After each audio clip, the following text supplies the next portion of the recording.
बिल्कुल, अभी एक इनकम टैक्स का नया कानून आने जा रहा है और जब ये नए कानून की बात हो रही थी ना, और जब नया कानून देखा मैं जो अभी बिल के शक्ल में है, तो मुझे एक घटना याद आ गई। एक बार इनकम टैक्स रिटर्न फाइल करने के नियमों को आसान किया गया, तो उस वक्त के रेवेन्यू सेक्रेटरी का इंटरव्यू कर रहा था। उनसे पूछा कितना आसान किए, तो उन्होंने कहा इतना आसान कर दिया हूँ कि आप भी फाइल कर सकते हैं इनकम टैक्स रिटर्न।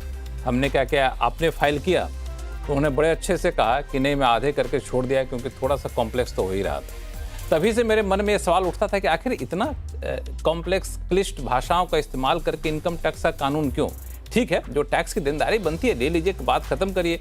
यहाँ पे देंगे तो यहाँ पे किंतु है, यहाँ किंतु है तो वहाँ परंतु है। अब इस किंतु परंतु के बीच में टैक्स पेयर जो है, टैक्स पेयर कम एक लॉयर के पास ज़्यादा जाना पड़ता था, टैक्स कंसल्टेंट के पास जाना पड़ता था। अब सरकार ने उस दुविधा को दूर करने के लिए, इस समस्या को हटाने के लिए एक बड़ा कदम उठाया है। अब इनकम टैक्स का नया कानून लाने जा रही है, हालांकि बिल के शक्ल में है, जिसका नाम है इनकम टैक्स बिल 2025।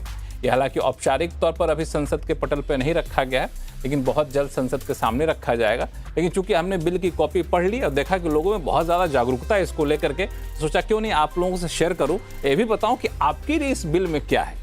तो आपके लिए इस बिल में क्या है, तो इतना ही समझ लीजिए कि इस बिल में कुल मिला के 5 लाख शब्द होते थे, अब घटा करके इस नए बिल में आधा कर दिया गया है। जी हाँ, 2.5 लाख शब्द कर दिए गए। पुराने बिल में कुल मिलाकर के 819 सेक्शन होते थे, उसको घटा करके इस बिल में सिर्फ 536 किया गया है। यहाँ शब्द घटा दिए गए हैं, सेक्शन घटा दिए गए हैं, टैक्स नहीं घटाए गए। ध्यान दीजिएगा, टैक्स जो लगता था उतना ही लगेगा, लेकिन ये भी कम बड़ी बात नहीं है, टैक्स देना भी, लेकिन आसान हो तो आपका कंप्लायंस का खर्चा कम हो जाता है, आप खुद रिटर्न फाइल कर सकते हैं, खुद समझ सकते हैं। ये बहुत बड़ी आसानी हो जाती है टैक्स पेयर्स के लिए। और कई लोग इसलिए भी टैक्स नहीं चुकाते थे, बड़े नियम बड़ा क्लिष्ट है, पता नहीं कौन समझेगा, छोड़ो यार। अब वो से समस्या दूर हो जाएगी, लेकिन ये वाकई किस हद तक दूर होगी, इस पर चर्चा करने के लिए हमारे साथ 2 खास मेहमान हैं। शरद कोहली जी हैं और गौरी चड्ढा हैं, जो दोनों काफ़ी फैमिलियर हैं हमारे दर्शकों से, दोनों हमारे टैक्स गुरु भी रहे हुए हैं। आप दोनों का स्वागत है हमारे शो में। तो जैसा कि मैंने कहा कि हर कोई इस बिल का इंतजार कर रहा था, उसे लग रहा था कि बड़े आसान हो जाएंगे, तो आप लोगों के लिए तो बड़ा मुश्किल हो जाएगा। तो टैक्स सीए का कारोबार कैसे चलेगा? तो नहीं लक्ष्मण, हमारे कारोबार की कोई चिंता नहीं है। लगता है गौरी चिंतित दिख रही है। हम तो टैक्स गुरु के माध्यम से हमेशा बताते हैं कि आप खुद अपना लॉ समझ के अपनी रिटर्न फाइल करें। और मुझे लगता है अगर हम स्वार्थी होकर यहाँ बैठेंगे तो हम यहाँ बैठने के अधिकारी नहीं है, तो ये बात भी सच है। और लक्ष्मण, आपने अभी बड़ी इंटरेस्टिंग एक स्टैटिस्टिक्स दी कि 5 लाख शब्द से घट के 2.5 लाख शब्द हो गया है। और मैं इसमें एक स्टैटिस्टिक जोड़ दूं कि 823 पेज का होता था, हम लोग कभी उठा के चलते थे तो बहुत भारी होता था। अच्छा। और वजन फील होता था। अब वो घट के 622 पेज का रह गया। तो अब सवाल ये उठता है कि 823 में से 622 घटाएं तो 201 पेज कम होते हैं। तो आपने तो कहा 5 तो नहीं कर दिया, 5 लाख से 2.5 लाख शब्द रह गए। तो मैं ये बता दूं, यहाँ पर इसमें टेबल्स ले आए हैं। बहुत सारी चीज़ें जो कि पैराग्राफ फॉर्म में थी, अब आपको वो टेबल फॉर्म में दिखेंगी। तो इसलिए भले ही इसमें से पेज कम हुए हो, पर जो इसमें शब्द इस्तेमाल किए गए हैं वो वाकई कम हुए। अब मुझे आप इजाज़त दें तो शब्द से याद आ रहा है, क्योंकि बार बार हम इसकी ये चर्चा कर रहे हैं कि आसान है, पढ़ने में इजी है। एक मिनट, टेबल वाली जो बात है गौरी आपने टेबल देखा है? टेबल आमतौर पर टेबल का मतलब होता है बड़ी आसानी से समझ जाते हैं, तो आसानी से समझ में आ रहा है या फिर क्लिष्ट हो गया? बिल्कुल, देखिए लक्ष्मण, अगर हम पिछले एक्ट से कंपेयर करेंगे इस एक्ट को, और आप देखेंगे कि जैसे शब्द कम होते जाएंगे और टैबुलर फॉर्म में आपको डिटेल्स मिलेंगी, तो उसको समझना ज़रूर आसान होगा। ऐसा नहीं कह सकते कि बिल्कुल ही आसान हो गया, अब कोई भी समझ लेगा। जिसको थोड़ी सी भी जानकारी है टैक्स की, उसके लिए काफ़ी आसान हो गया है अब एक्ट को समझना, पढ़ना। और कुछ टर्म्स को भी सिंप्लीफाई किया गया है, जैसे असेसमेंट ईयर और फाइनेंशियल ईयर एक कॉन्सेप्ट होता था, उसमें लोग अक्सर कंफ्यूज होते थे क्या है असेसमेंट ईयर। और असेसमेंट ईयर मुझे लगता है थोड़ा सा डरावना शब्द भी लगता है, असेसमेंट वर्ड, उसको टैक्स ईयर, कुछ डंडा चलाने वाला है। बिल्कुल, अब उसको tax year, subsequent tax year का जब नाम देंगे तो उससे थोड़ा डर लोगों में कम होगा। इसका और कोई फायदा देख रहे हैं टैक्स ईयर करने का? ये नया कॉन्सेप्ट है। बिल्कुल, देखिए, टैक्स ईयर भी जोड़ा गया और इसके साथ एक और चीज भी जोड़ी गई है, सब्सिक्वेंट टैक्स ईयर। क्योंकि देखिए, 2 साल, 1 साल आप जिसमें फाइल कर रहे हैं, 1 साल जिसमें आपका असेसमेंट होता है, इसीलिए असेसमेंट ईयर रखा जाता था।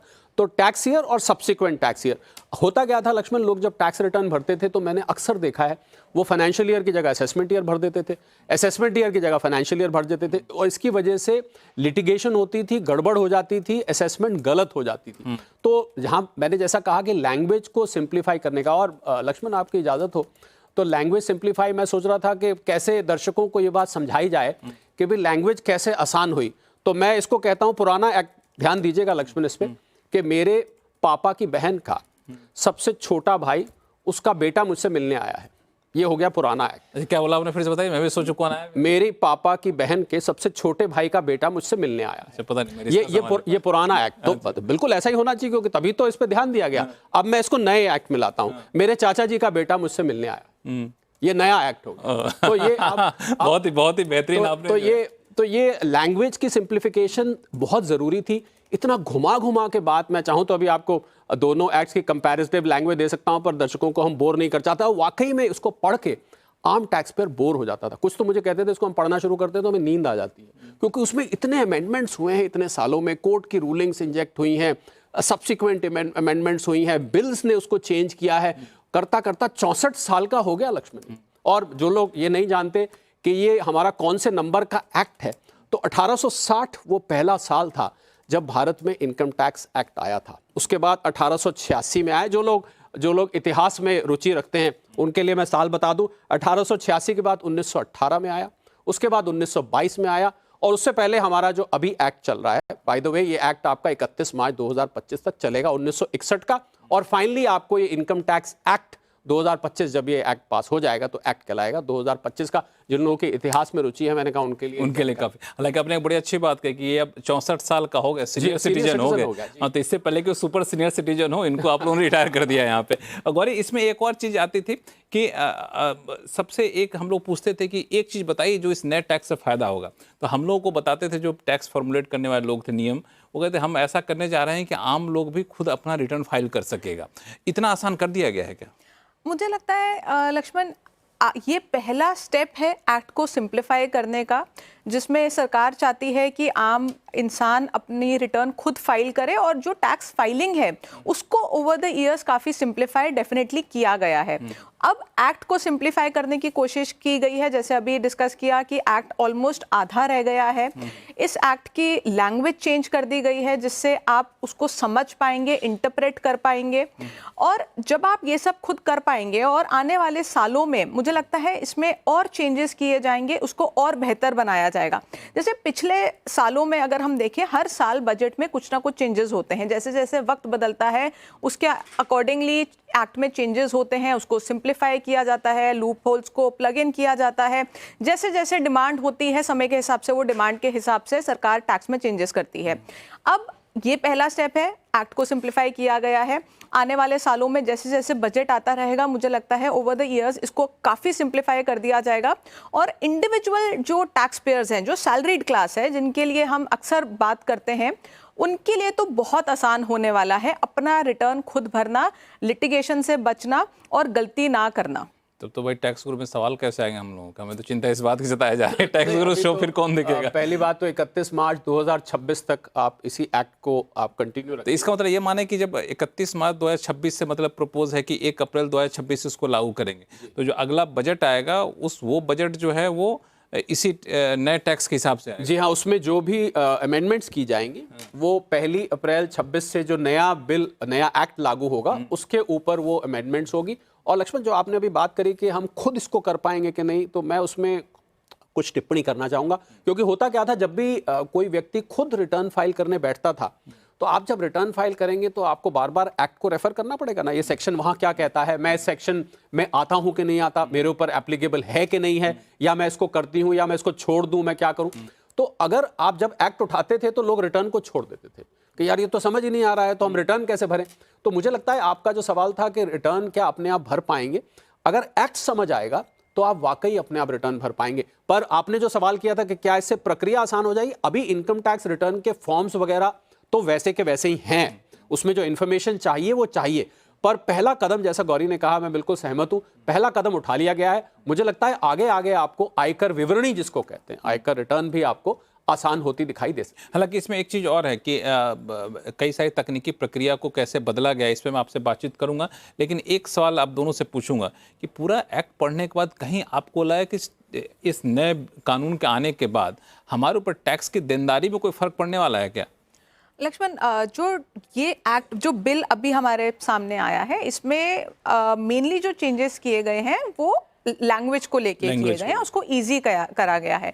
जो 1 फरवरी को हमारे फाइनेंस मिनिस्टर ने जो बजट पेश किया था उसमें जितने चेंजेस होने थे जिससे इनकम टैक्स पे इफेक्ट हो रहा था, यानी कि स्लैब रेट या आपका जो रिबेट वाला सेक्शन है और ये वाले जो चेंजेस थे वो उस बजट में हो गए, यानी कि जो 1 फरवरी को अनाउंस किया गया था, जो अब अप्लाई हो जाएगा 1 अप्रैल से। तो इसकी रिटर्न जब आप अगले साल भरेंगे तो आप अपना कम टैक्स ही देंगे। तो वो चेंजेस तो फाइनेंस मिनिस्टर ने पहले ही बता दिए थे। अब जो बिल आया है इसमें ज़्यादातर सिर्फ लैंग्वेज के चेंजेस किए गए हैं, उसको ईजी बनाने की कोशिश की गई है। तो इसमें इस बिल को अगर आप देखेंगे तो आपके टैक्स में कोई फ़र्क नहीं आ रहा, और जैसे फाइनेंस मिनिस्टर ने जिक्र किया भी था कि इस बिल में हम कोई नया टैक्स नहीं लेके आएंगे, वैसा ही किया गया है, कोई नया टैक्स इस बिल में नहीं इंट्रोड्यूस किया। हालांकि सुबह से ये सवाल कई बार मैं कोहली साहब को फोन करके पूछा, कहीं तो बताइए कुछ तो राहत मिल रही हो, तो बोला कि 600 पेज का मैं पढ़ रहा हूँ, रुके मुझे समय दीजिए। आपने कुछ पाया एक आध लाइन कहीं पे कि पॉकेट में कुछ बचत हो जाए? मुझे लगता है ऐसे सीधी बचत तो नहीं है लक्ष्मण, सीधी जो आप सवाल ढूंढ रहे हैं वो तो आप जितनी बार भी पूछेंगे तो उसका जवाब वही मिलेगा। सीधी बचत तो कुछ नहीं दिख रही है, पर मुझे लगता है जब कंप्लायंस आसान हो जाएगी तो उससे नए टैक्स पेयर्स जुड़ेंगे। और देखिए अब मैं इसको अनडायरेक्ट बताता हूँ, नए टैक्स पेयर्स जुड़ेंगे, ओवरऑल कलेक्शन बढ़ेगी, ओवरऑल कलेक्शन बढ़ेगी, सरकार को राहत देने की एक और विंडो खुलेगी, तो आहिस्ता आहिस्ता आपको इस पर राहत मिलेगी। तो अप्रत्यक्ष रूप से इनडायरेक्ट तौर पर आगे आने वाले समय में कुछ राहत मिलेगी। और जब आप खुद करेंगे लक्ष्मण, जो वो फीस देते हैं सीए साहब को, लॉयर को, वो बचेगी। आप उसको, मतलब वो भी तो एक बचत है। कम से रिटर्न फाइल करने के लिए 5,000 10,000 रुपए दे रहे होंगे, वो बच जाए, वो भी उस बचत को क्यों भूलते हैं? बिल्कुल। कंप्लायंस कॉस्ट यहाँ पे काफी ज्यादा कम होगा, ये इसका एक उदाहरण भी है। और आपने कहा भी कंप्लायंस कॉस्ट कम होगा, लोग ज्यादा आएंगे तो टैक्स कलेक्शन बढ़ेगा, और फिर ऐसे ही जैसे अभी खजाना खोला कभी खुल जाएगा चल के, चले आपको मुंह में घिस शक्कर, शायद ऐसा ही कुछ देखने को मिले। एक चीज और है कि इसमें कई सारे प्रोविजन को आसान करते हुए चीज़ों को थोड़ा सा मतलब सरल भाषा में किया गया, जैसे कि रेजिडेंशियल स्टेटस का एक मामला था, पुराने में का लैंग्वेज, अभी के लैंग्वेज में बदलाव किया गया, आप देख पाई थी उसको? बिल्कुल लक्ष्मण, सारे ही प्रोविजंस को अगर देखें तो चेंजेस किए गए हैं, और उसमें लैंग्वेज का जो है हमें चेंज देखने को मिला है। कैपिटल एसेट की डेफिनेशन है, और आपका रेजिडेंशियल स्टेटस है, चेंजेस हैं, लेकिन अगर आप उसका देखेंगे कोई इम्पैक्ट वो कुछ नहीं है, यानी कि impact in terms of tax clauses वही हैं, आपके ऊपर रूल्स वही अप्लाई होते हैं, सिर्फ आपके समझने के लिए उसको इजी कर दिया गया है। यानी कि जो लिमिट्स पहले अप्लाई होती थी, जो पहले एक्ट में लिखी गई थी, आज भी वही है, उसमें कोई चेंज नहीं है। लेकिन अब कोई दुविधा मन में नहीं रही, क्यों कोहली साहब? बिल्कुल, देखिए आसान, आप जब पढ़ते थे, आपने अभी रेजिडेंशियल स्टेटस की बात करी, इतनी कॉम्प्लिकेटेड लैंग्वेज होती थी, हम लोग तो कई बार शो में डिस्कस कर चुके हैं। इतने साल आप भारत में रहे हैं, अगर आप इंडिविजुअल हैं, अगर आप एचयूएफ हैं, फिर पिछले साल आप ऐसे रहे हैं, reference to subsection so and so, proviso of so and so, मुझे लगता है उसको आसान कर दिया गया। और लक्ष्मण, एक और बड़ी बात जो मुझे लगता है दर्शक सुनना चाहेंगे, और मुझे पूरी पक्की उम्मीद है आपने पूछना था, नया एक्ट ओल्ड रिजीम, तो क्या नए एक्ट और ओल्ड रिजीम का समागम रहेगा? इसको एक रुक जाइए, इसको आप रहने दीजिए, सीक्रेट ही। अभी ब्रेक का वक्त है, ब्रेक के बाद आएंगे तो इस सीक्रेट को हम लोग दूर करें, कहीं जाइएगा नहीं, लौटते छोटे से ब्रेक के बाद बहुत जल्द।